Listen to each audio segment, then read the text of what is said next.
Kahapon, syempre may press con uli yung House, di ba? Araw-araw na yata eh. Ilan ba? Ilan a day?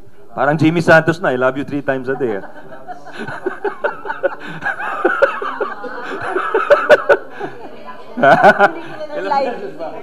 Ilang beses? Ilang beses ba? Sir, live ka. Sir, Ilang beses nagpa-press con? Kami, wala kaming panahon para mag-press con araw-araw. Sa totoo lang, ha? Marami kaming trabaho.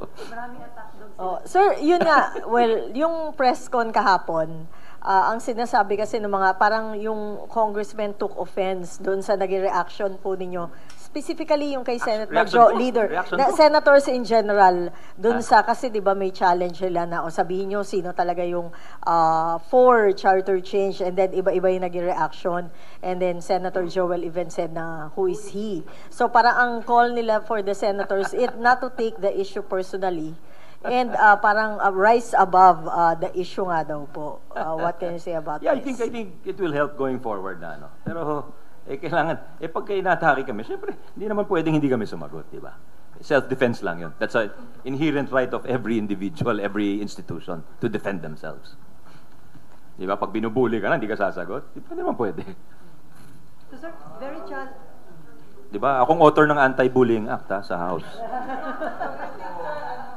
Kaya hindi kami papayag. So you think, sir, that the House is bullying the Senate na? Ha? O parang ganun eh. Parang ganun na lumalabas. Biro mo araw-araw. Di ba parang bully yun? Pumunta ka ng CR, tapos andun na naman yung bully. Andito ka na naman. Di ba? Bibili. Pupunta ka cafeteria, bibili ka ng soft drinks. Andito ka na naman.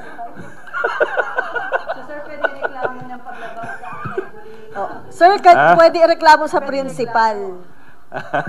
Di ba parang inaaraw-araw kami, parang guys, mag-break naman, parang time out, magtrabaho naman tayo, di ba?